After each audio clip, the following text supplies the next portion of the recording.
إلا الله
একত্রিত করেছেন।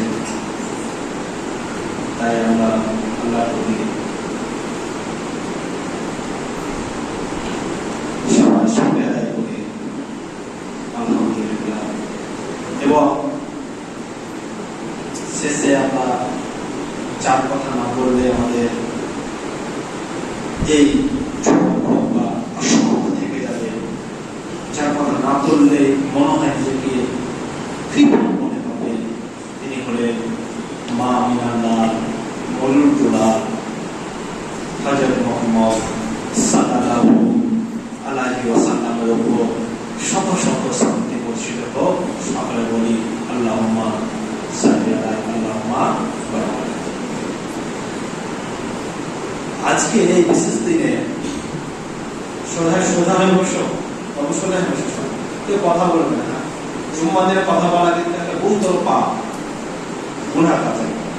আজকে বিশেষ দিনে আমি যে বিষয় নিয়ে আমি আমার প্রিয় ছাত্র এবং আমার কলিগের সামনে উপস্থাপন করব, সেই বিষয়টি হলো আমাদের যে কোরআনে বর্ণিত 25 জন নবীর কথা আছে।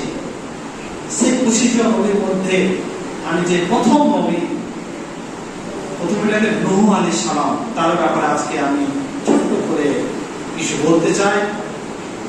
তার ধর্মীয় আচার ব্যবস্থা সেই সময় কি ছিল, তিনি কিভাবে ধর্মপ্রচার করেছিলেন, এই বিষয় নিয়ে আমি ছোট্ট বলতে চাই। আল্লাহ আমাকে সেই শক্তি দিবেন ইনশাআল্লাহ। আমরা জানি যে পৃথিবীতে যখন প্রথম মানুষ প্রেরণ করেছিলেন আল্লাহ সুবহানাহু ওয়া তাআলা আদম আলাইহিস সালাম। আদম আলাইহিস সালামের প্রায় 10 শতাব্দী পর, প্রায় 10 শতাব্দীর পরে পৃথিবীতে এক নবী প্রেরণ করেছিলেন, পৃথিবীতে আগত হয়েছিলেন, তার নাম হল নূহ আলাইহিস সালাম। এবং এটা আমরা জানি যে আদম আলাইহিস সালামের সময় ঈমান এবং শিরক বা কুফরের সঙ্গে কোনো দ্বন্দ্ব ছিল না। সেখানে সকলেই কি একত্র বা তাওহীদের অন্তর্ভুক্ত ছিল। কিন্তু দীর্ঘ সময়ের ব্যবধানে ধীরে ধীরে ধীরে আমাদের সমাজের মধ্যে শিরকি আকীদা বা সমাজ পরিচিত হতে শুরু করলো। এবং যখন দেখলো যে পৃথিবীতে আল্লাহর একত্ববাদ ছেড়ে শিরকি মতবাদ শুরু করেছে, তখন আল্লাহ সুবহানাহু ওয়া তাআলা তিনি মানবকুলকে, মানব সমাজকে আল্লাহর একত্ববাদের দিকে নিয়ে আসার জন্য তিনি প্রেরণ করলেন প্রথম নবী, যা এই পৃথিবীতে একমাত্র প্রেরিত প্রথম নবী, প্রথম রাসূল হলেন নূহ আলাইহিস সালাম। নূহ শব্দের অর্থ হলো কান্না। নূহ শব্দের অর্থ হলো কান্না। আল্লাহ নিচে নাম দিয়েছেন নূহ আলাইহিস সালাম। কেন? তার কারণ তিনি যে জীবন পেয়েছিলেন তা স্বপ্নের বাইরে। আমরা এখন কত বয়স পাই? 50, 60, 70, 80। এবং নূহ আলাইহিস সালাম সময় এরকম বয়স পায়নি। তিনি প্রায় 950 বছর বেঁচে ছিলেন, 950। এবং তিনি কোথায় বসবাস করতেন? ইরাকের মুসেল নগরীতে বসবাস করতেন। ইরাকের মুসল নগরীতে বসবাস করতেন। এই 950 বছর এর মধ্যে যখন তিনি মাত্র 40 বছর উপনীত হন, তখন তিনি নবুয়ত প্রাপ্ত হন। নবুয়ত মানে তিনি নবী হিসাবে মর্যাদা লাভ করেন। তারপর দেখতে পারি তার 4 পুত্র ছিল, শাম, হাম, ইয়াফিস, ইয়া। শাম, হাম, ইয়াফিস, ইয়া। এই 4 পুত্রের মধ্যে প্রথম যে 3 পুত্র তারা সকলেই কিন্তু নূহ আলাইহিস সালামের আহ্বানে সাড়া দিয়েছিলেন, কিন্তু শেষ যে পুত্র ইয়াম তিনি কিন্তু সাড়া দেননি। এবং আমরা জানি যে নূহ আলাইহিস সালামের স্ত্রীও কিন্তু তার সহযোগী ছিলেন না, তিনি কিন্তু শিরকের আকীদায় বিশ্বাসী ছিলেন। তারপরে আমরা দেখতে পাই যে তার সময় কি হয়েছিল আমরা সকলে জানি, যে এখন যেমন বৃষ্টি হচ্ছে, এই বৃষ্টি তো আল্লাহর তরফ থেকে রহমত বৃষ্টি, তখন তো রহমত নয়, তখন ছিল কি এটা গজব। আল্লাহর সৈন্য শুধু বৃষ্টি, আগুন, বাতাস, এগুলো আল্লাহর অদৃশ্য সৈন্য। এবং কি অবস্থা ছিল নূহ আলাইহিস সালামের সময়, সেই সামাজিক এবং পারিবারিক অবস্থা কেমন ছিল সেই বিষয়ে আমি কিছু আলোচনা করতে চাই। আমরা জানি যে নূহ আলাইহিস সালামের সময় 5 জন নেককার ব্যক্তি ছিলেন। 5 জন কে কে ছিল? ওয়াক, সুওয়া, ইয়াবুস, ইয়াউক আর নাস। এই 5 জন ছিলেন খুবই নেককার বান্দা। তারা আল্লাহর রাস্তাকে খুব কঠিন করে ধরেছিলেন এবং তারা কখনো গজবপ্রাপ্ত ছিলেন না। কিন্তু যখন তারা সময়ের বিবর্তনের ফলে যখন তারা মারা যায়, মৃত্যুবরণ করে, তখন সেই সময় তার অনুসারীরা তার মৃত্যুকে মেনে নিতে পারেনি, তারা কান্নায় বুক ভাসিয়ে দিয়েছিলেন। তখন সেই সময় যখন এখনো আছে, সেই সময় কিছু অন্ধভক্ত, শয়তানি, মাজার পূজারী তারা মানুষের এই সিম্প্যাথিকে কাজে লাগালেন। কি কাজে লাগালেন? যে তোমাদের এত মান্যগণ্য লোক মরে গেছে, কি হয়েছে? তোমাদের এর আদর্শ যদি তোমরা ধরে রাখতে চাও বা পরবর্তী প্রজন্মকে যদি জানাতে চাও, তাহলে কি করতে হবে? এদের ন্যায় মূর্তি স্থাপন করো, বা তারা যেখানে বসে সেখানে তার মূর্তি স্থাপন করো এবং তাদের কি করো? উপাসনা করো, পূজা করো। তাহলে দেখবে তোমাদের মাধ্যমে তোমার পরবর্তী প্রজন্মের লোকেরাও এদের ব্যাপারে জানতে পারবে এবং এর মাধ্যমে কি হবে? এই মাধ্যমে তোমাদের আল্লাহর কাছে আরো ভালোবাসা বৃদ্ধি পাবে। এবং তারা তাই করলো, তারা ওর মূর্তি তারা স্থাপন করলো এবং এটাই হলো। এটাই মনে রাখবে আমার প্রিয় ছাত্রছাত্রী, এটাই মনে রাখবে যে পৃথিবীর মধ্যে সর্বপ্রথম শিরকি আকীদা, মূর্তি পূজা চালু হয়েছিল এই নূহ আলাইহিস সালামের সময় থেকে। তোমরা হয়তো এখন দেখছো যে যাবতীয় মূর্তি পূজা হচ্ছে এবং আমাদের ধর্মীয় মধ্যে যে মূর্তি পূজা আছে, পীর থেকে শুরু করে এবং অন্যান্য ধর্মের যে যাবতীয় মূর্তি পূজা আছে, আমরা মরে মরে মরে নেতাজি থেকে শুরু করে যাবতীয় যে মূর্তিগুলো আমরা দেখতে পাই, এগুলো কি? এগুলো আসলে তাদের আদর্শ ধরে রাখার জন্য কিন্তু সে মূর্তি স্থাপন, তাই তো? এবং এটা কিন্তু এখন নয়, আজ থেকে হাজার হাজার বছর আগেও কিন্তু এরকম ছিল। তাহলে কি তারা কি ঠিক ছিল? তারা কখনোই ঠিক ছিল না। তখন কি করলো? তারপরে পৃথিবীর মধ্যে যে প্রথম মূর্তি, ওয়াক হলেন প্রথম একজন নেককার ব্যক্তি। ওয়াক হলেন প্রথম নেককার ব্যক্তি। এই ওয়াক হলো, যদি বলি যে পৃথিবীর মধ্যে সর্বপ্রথম কার মূর্তি স্থাপন করা হয়েছিল? এই ওয়াক। ওয়াক হলো একদম পৃথিবীর মধ্যে সর্বপ্রথম যার মূর্তি, যার নকল তৈরি করা হয়েছিল। এবং পৃথিবীতে সর্বপ্রথম এইভাবে কিন্তু মূর্তি পূজা এবং শিরকের আকীদা কিন্তু শুরু হয়েছিল। এবং এখনো সমাজের মধ্যে আমরা দেখতে পাই যে আমাদের যে ধর্মের যে আমরা পীর, যাবতীয় যে মাজার যায়, এটা কিন্তু ওই অনুসারীরা কিন্তু ধীরে ধীরে ধীরে ধীরে আমাদের সমাজে কিন্তু ঢুকে গেছে। তারপরে কি করলেন? তারপরে যখন দেখা গেল যে চারিদিকে মূর্তি পূজা, শিরকের আকীদা চাষতে শুরু করলেন, তখন আমাদের নবী, আমাদের নূহ আলাইহিস সালাম, তিনি কি করলেন? তিনি মানুষকে দাওয়াত দিতে শুরু করলেন। কি করলেন? দাওয়াত তিনি দুভাবে দিতে শুরু করলেন, এক প্রকাশ্যে, এক গোপন ভাবে। তিনি যখন দেখলেন যে যখন প্রকাশ্যে দেওয়া যখন তার কাছে খুব কঠিন হয়ে পড়ছে, তার পক্ষে তার জীবন হানি হতে পারে, তখন তিনি দেখলেন যে মানুষের গোপনে দাওয়াত দেওয়া যায়।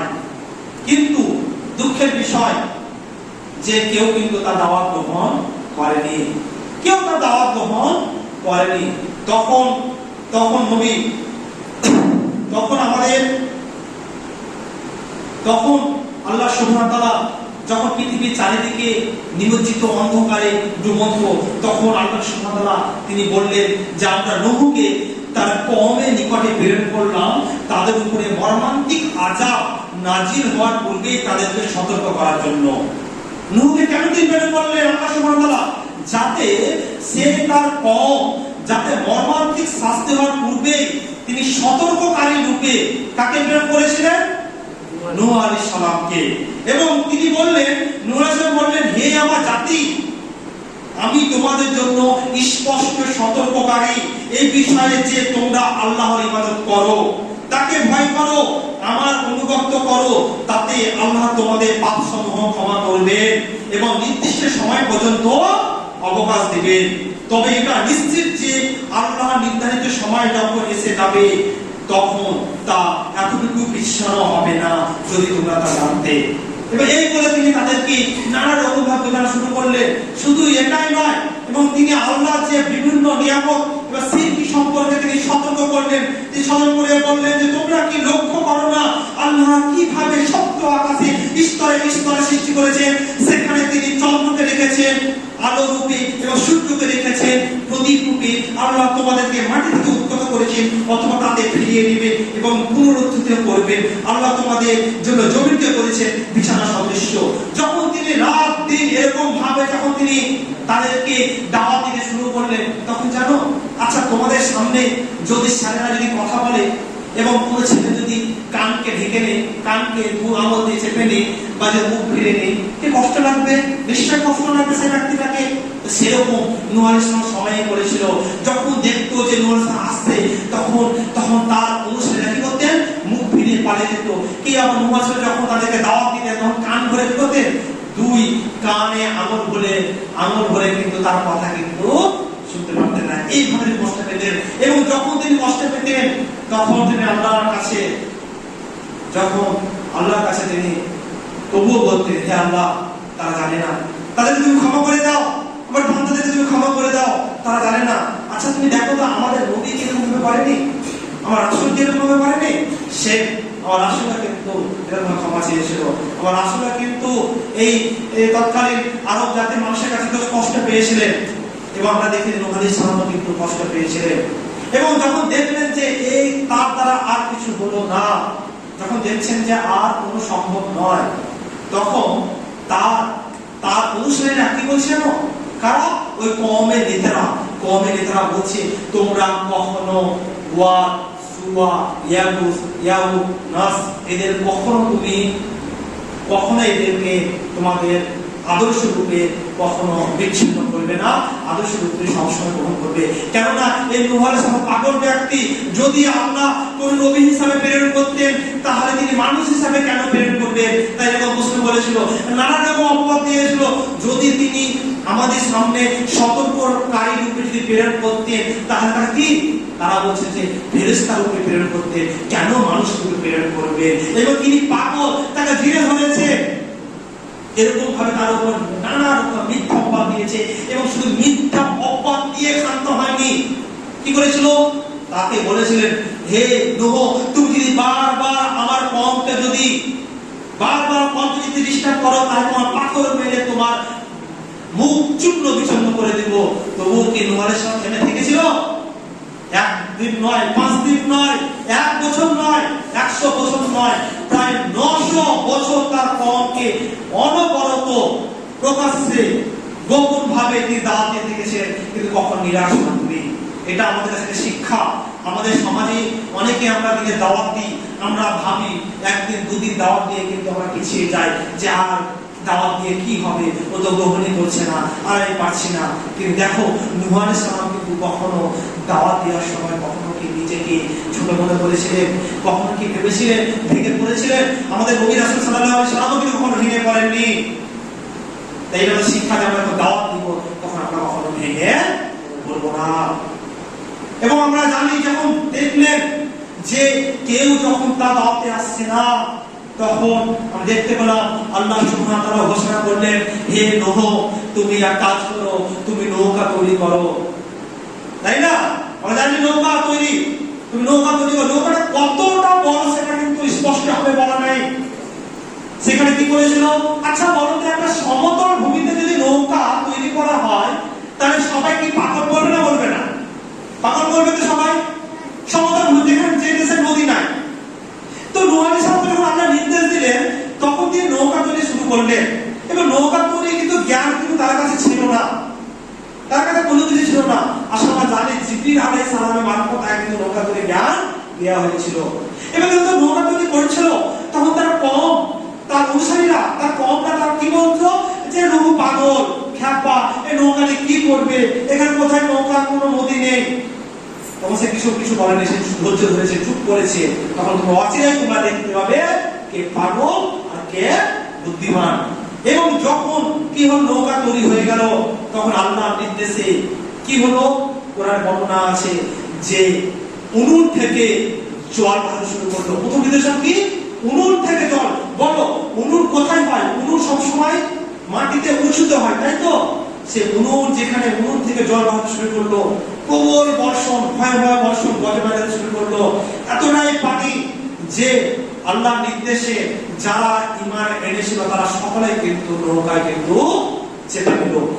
এবং তার যে শেষ ছেলে ইয়া, যাকে আবার কেনানো বলা হয়, তাকে তিনি ডাক দিচ্ছেন যে হে আমার বৎস, হে ছেলে, তুমি তাড়াতাড়ি আমার নৌকা চেপে যাও। সে কি বলেছে জানো? যে আমি তোমার নৌকায় চাপবো না, আমি অচিরেই সামনে একটা পর্বত পাবো, সেখানে গিয়ে আমি উপস্থিত হব।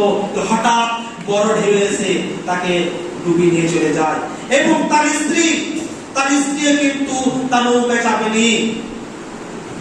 শেষ পর্যন্ত তার স্ত্রী, তার আত্মীয়, তার নিজের অর্ধাঙ্গিনী, তার ছেলে মারা যায়।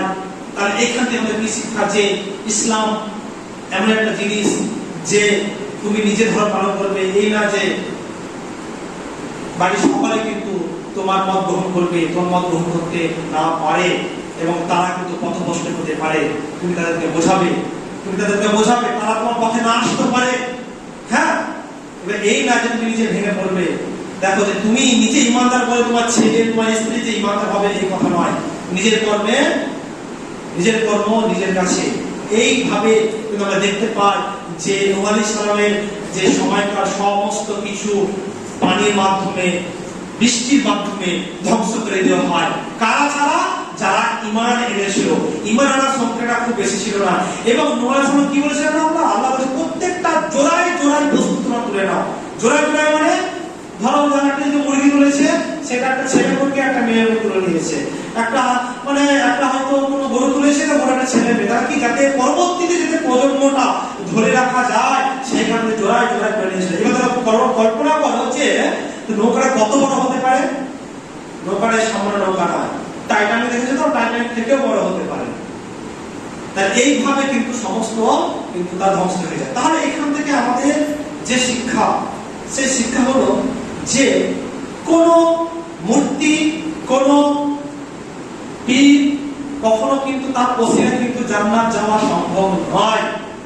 এটা হলো স্পষ্টত শিরক। আল্লাহ বলছে আমি সমস্ত গুনাহ ক্ষমা করতে পারি শিরক ব্যতীত। আমরা দেখতে পাই যে নূহ আলাইহিস সালামের সময়ে শিরকে নিমজ্জিত ছিল। এই শিরকে নিমজ্জিত থাকার কারণে তারা সবাই কিন্তু ধ্বংস হয়ে গিয়েছিল। এবং আর দেখতে পাই যে প্রকৃত যে নেতা হবে সে ঈমানদার হতে হবে। যদি আমরা পথভ্রষ্ট নেতাকে অনুসরণ করি তাহলে এই নূহ আলাইহিস সালামের মতো কিন্তু জাতির মতো হবে। আমরা দেখতে পাই তার কওমের নেতারা নূহের কথা শুনেনি, তার পথভ্রষ্ট নেতার কথা শুনেছেন, তারপর কি হয়? তারা ধ্বংস হয়ে যায়। আজকের দিনে আমার এই পর্যন্ত। আজকে আমি সুন্দরভাবে বড় করলাম। যদি কোনো ভুল ত্রুটি হয়ে থাকে তাহলে